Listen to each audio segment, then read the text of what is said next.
جو امپورٹنٹ پہلو ہے نا کہ اس میں ہم نے عدالت پہ ٹرسٹ کرنا یا نہیں کرنا، اس کے لیے تو میں یہ کہوں گا کہ ظاہر درندہ صفت سوسائٹی کو بنانے سے زیادہ بہتر ہے کہ جو لا ہم نے بنایا اس کی امپلیمنٹیشن کو مزید بہتر بنائیے۔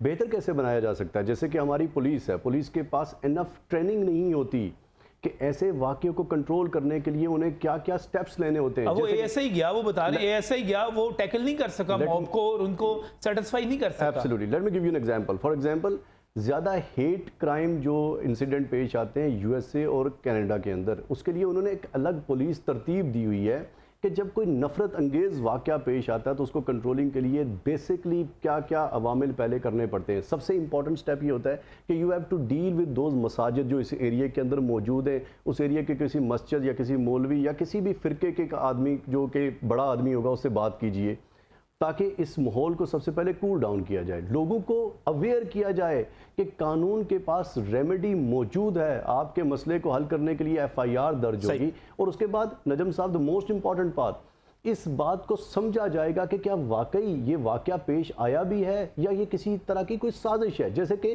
کوئی بھی شخص پاکستان کے اندر جہاں پر 96% پاپولیشن مسلمانوں کی ہے، جہاں پر 2000 کے قریب مقدمات درج کیے گئے فرام 1987، جن میں سے 88 لوگوں کو موت کے گھاٹ اتار دیا گیا، وہاں پر کوئی بندہ یہ جرت کرے کہ میں گستاخی کروں۔ لہذا گستاخی کوئی انڈر ڈیورس ہو سکتی ہے، گستاخی کی کوئی وجوہات ہو سکتی ہیں، ان کو پہلے اسیس کرنا ضروری ہے۔ ایز اے مسلمان سوسائٹی جہاں پر ہم میجورٹی میں موجود ہیں، یہ ہماری ذمہ داری ہوتی ہے کہ ہم مسلمان کے طور پر یہ دیکھیں کہ کہیں کسی کے ساتھ ہم ظلم تو نہیں کر رہے۔ یہ جو 2 تصاویر لگی ہیں، ساتھ خط لکھا ہے، اس کا مطلب ہے کہ بلاسفیمی ہوئی ہے، مگر جس سے ہوئی ہے اس کے بارے میں ابھی نہیں پتہ لگ رہا۔ وہ شاید کوئی تیسرا بندہ ہو سکتا ہے، چوتھا بندہ ہو سکتا ہے۔ آپ کسی بے گناہ کو اس کی موت کی گھاٹ مت اتاریے۔ جو امپورٹنٹ پاکستان کے اندر سیکشنز ہیں جو ڈیل کرتے ہیں 298 اور 295 ABC، جو کہ آپ کو پورا ایک لیگل فریم ورک دیتے ہیں کہ کسی نے آپ کے مذہب کے خلاف کوئی گفتگو کی ہے، کوئی اٹرننگ ورڈز کہے ہیں، کوئی ڈیگیٹری ٹرمز استعمال کیے ہیں، یا قرآن پاک کو نظر آتش کرنے کی کوشش کی ہے، ان تمام چیزوں کو ڈیل کرنے کے لیے آئینی پیکج موجود ہے۔ جو بات ہے نا کہ عدالت کے اوپر ٹرسٹ نہیں ہوتا، وجہ یہ ہوتی ہے جب عدالت میں مقدمہ زیر بحث آئے گا تو وہ ان تمام حالات اور واقعات کا جائزہ لیا جائے گا، اس بندے نے یہ واقعہ کس جرم کی پاداش میں یہ لوگ یہاں پر آئے ہیں، کیا مسئلہ پیش آیا تھا، کوئی لوگ ساتھ والے شامل تو نہیں ہے، کئی علاقے۔ اچھا، آپ کیا سمجھتے ہیں بطور قانون دان، آپ کیا سمجھتے ہیں کہ قانون کو مزید سخت ہونا چاہیے، قانون کو نرم ہونا چاہیے، قانون میں یہ ترمیم ہونی چاہیے؟ کوئی میرے خیال میں قانون کے پاس پیکج مکمل ہے، اس کی عملداری کے لیے آپ کو رویے بدلنے ہیں، انسٹیٹیوشنلائزیشن ہونی چاہیے۔ سر 3 لیولز پر بات کروں گا نجم صاحب۔ نمبر 1 کہ پولیس کی ٹریننگ ہونی چاہیے آن دا سٹینڈرڈز کہ اس سوسائٹی کے اندر ڈیفرنٹ طرح کے ریڈیکل لوگ موجود ہیں اور وہ اس سچویشن کو کنٹرول کرنے کے لیے کیا کر سکتے ہیں۔ نمبر 2 ہمارا جو مسجد اور مدرسہ کلچر، جیسے نعیمی صاحب نے گفتگو کی اور ظاہرہ ان سے زیادہ بات اس کے اوپر ہم نہیں کر سکتے، مگر let me tell you one thing. For example تنظیم المدارس ہے، وفاق المدارس ہے، اہل تشیع کے مدارس ہیں یا انجمن اہل حدیث ہے، ان کے اوپر جو کریکلم پاکستان میں ڈیزائن کیا جاتا ہے اس کریکلم کو یونیفائی کر کے ایک اتحاد کی طرف لے کر آنا پڑے گا، تاکہ ہم لوگوں کو ان کے گراس روٹ لیول کے اوپر یہ ٹریننگ دے دیں۔ کیونکہ یہ ایک واقعہ نہیں ہے نجم صاحب، یہ آپ کے ایک انٹرنیشنل آپ کا آپٹیکل ویو ہے جس کی ذات آپ کی ایک میسج جاتا ہے۔ یہ بات درست ہے کہ دنیا کے اندر بہت سارے ایسے واقعات پیش آتے ہیں جس سے ہم مسلمانوں کی دل آزاری ہوتی ہے، مگر ریئیکشن کیسے شو کرنا ہے۔ For example living as a minority Muslims in India, ایک بہت بڑی تکلیف سے ان کو روزانہ گزرنا پڑتا ہے، مگر اس تکلیف کے لیے کیا ہم ریئیکشن کے طور پہ یہاں کسی کو نقصان پہنچائیں گے؟ نہیں، ہم نے محبت اور پیار سے لوگوں کو یہ سمجھانا۔ بالکل آپ صلی اللہ علیہ وسلم بالکل درست بات کر رہے ہیں۔ دیکھیں جس طرح ہم بات کرتے ہیں کہ ہمارے دل دکھتے ہیں کہ باہر قرآن پاک کو جلانے کی اور توہین کرنے کی باتیں کی جاتی ہیں، تو اگر یہاں پر بائبل کو جلایا جائے گا، گرجا گھروں کو توڑا جائے گا، تو ہم بھی، اس کا مطلب ہے ہم وہی تکلیف اور وہی مشکل اور وہی توہین ہم خود کر رہے ہیں، تو ہم پھر کس طرح اپنا مقدمہ لڑ سکتے ہیں؟ ہمیں اس کو آگے بڑھانا۔ ہم نے بڑی اہم بات کی کہ مختلف جو تنظیم المدارس ہے، وفاق المدارس ہے، اہل تشیع ہیں، دیوبندی ہیں، اہل حدیث ہیں، راغب صاحب کوئی مشترکہ سلیبس بن جائے، مولوی جتنے تیار ہوں وہ اکٹھے ایک ہی سلیبس سے تیار ہوں۔ دیکھیے جو ہمارا آئین ہے وہ اس بات کو پرمٹ کرتا ہے کہ جو جس نظریے کے مطابق اپنے مذہب کو لے کر چلنا چاہتا ہے وہ اس کو لے کے چلے۔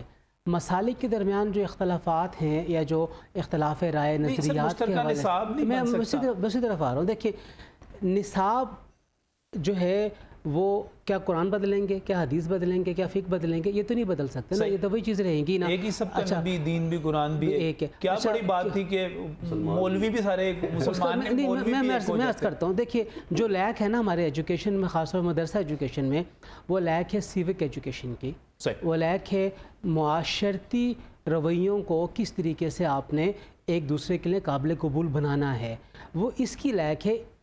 اس کو کسی بھی طریقے سے آپ مدرسہ ایجوکیشن میں شامل کیجئے, چاہے یہ آواز مدرسے کے اندر سے آئے, چاہے یہ آواز باہر سے آئے, چاہے لوگوں کی ڈیمانڈ ہو. آپ قبول کر لیں گے؟ دیکھیے علماء کرام ہم نے تو ایک کتاب باقاعدہ طور پہ اپنے نصاب کا حصہ بنایا ہوا ہے اپنے مدرسے کے اندر, خاص طور پہ جو کہ سماجیات کے اوپر ہے. کتاب کا نام ہی سماجیات. یہ ادارہ تعلیم اور تحقیق ہے اسلام آباد کا, ان کی طرف سے یہ مرتب شدہ ہے, اور ہم نے اس کی اہمیت کو دیکھتے ہوئے اسے ہم نے رکھا ہے. یہ اب آ جاتے ہیں اس کی ریمیڈی کی طرف. میں ندیم کامران صاحب کی طرف آؤں گا, بشپ آف لاہور. ریمیڈی کیا ہے جی اب اس کی؟ میں سمجھتا ہوں کہ دیکھیں, زیادہ سے زیادہ ہمیں امن اور محبت کا جو پیغام ہے, کو ایگزسٹنس کی جو بات ہے, اس کو ہمیں زیادہ سے زیادہ پھیلانے کی ضرورت ہے. اور جو ہمارا اسکول, کالجز, یونیورسٹی کا جو سلیبس ہے, اس میں ہمیں ایک دوسرے کے عقائد, ایک دوسرے کے مذاہب, الہامی کتب کی جو عزت ہے, اس کی بات کو ہمیں فروغ دینے کی ضرورت ہے.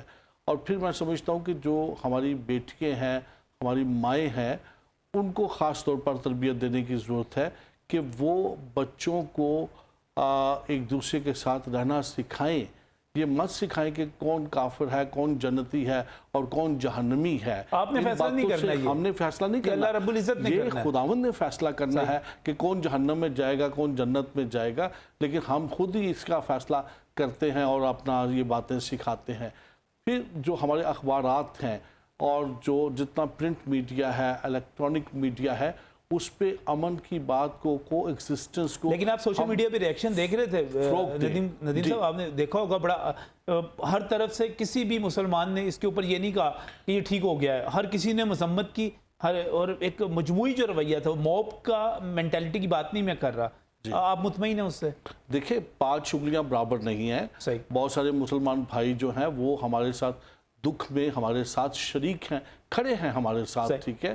اور اس پہ میں خاص طور پر مولانا آزاد صاحب کا, اشرفی صاحب کا, اور جیسے ہمارے بھائی یہاں ساتھ بیٹھے ہیں, ان کا شکریہ ادا کرنا چاہتا ہوں. ایسے بہت سارے لوگ ہیں جو اس وقت ہمارے ساتھ کھڑے ہیں, لیکن اس کے باوجود بھی جو معاشرے میں ایک کڑوا بیج جو بویا گیا ہے کئی دہائیوں سے, اس بیج کو اب ختم کرنے کی ضرورت ہے. میں اسی رویے پہ تھوڑا سا میں ایک اور بات کرنا چاہوں گا کہ جیسے آج سے بہت سال پہلے بشپ ملک نے ایک ریمیڈی دی تھی کہ جس پر الزام لگایا جاتا ہے کہ اس نے قرآن مجید کی یا کسی اور نبی یا کسی اور مقدس کتاب کی بے حرمتی کی ہے, تو جو الزام لگاتا ہے اور جس پر لگتا ہے, ان دونوں کو قید کیا جائے جب تک جج کی طرف سے کوئی فیصلہ نہیں آتا.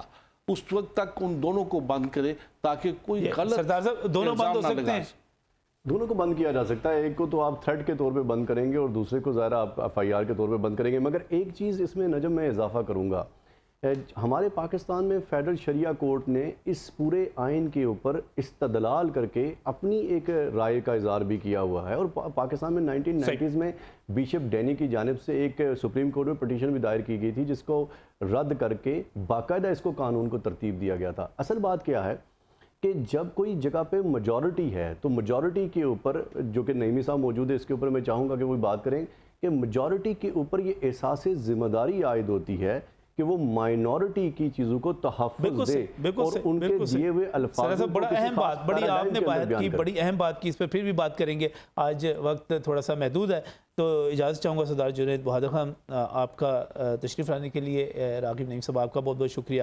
بشپ ندیم کامران صاحب آپ کا بہت بہت شکریہ. اور آخر مجھے صرف یہ کہنا ہے کہ مجھے خوشی ہے کہ آج آرمی چیف کی آپ بات کر لیں, سابق وزیر اعظم شہباز شریف کی بات کر لیں, مریم نواز کی بات کر لیں, پاکستان تحریک انصاف کے رہنماؤں کی بات کر لیں, نگران وزیر اعظم کاکڑ کی بات کر لیں, کسی کی بھی بات, وزیر اعلیٰ پنجاب محسن نقوی کی بات کر لیں. ہر کوئی جو ہے وہ ظلم اور زیادتی کے خلاف بات کر رہا ہے. اور مجھے خوشی ہے کہ ہمارے سوسائٹی کا, ہماری حکومت کا, ہمارے معاشرے کا اجتماعی ضمیر زندہ ہے. میں اپنی کرسچن کمیونٹی کو ان کے ساتھ اظہار افسوس بھی کرتا ہوں، اور میں خواہش بھی رکھتا ہوں کہ ہم انصاف کے ساتھ آگے بڑھیں اور ایک دوسرے کا احترام کریں. یہی خواہش ہے. اللہ حافظ.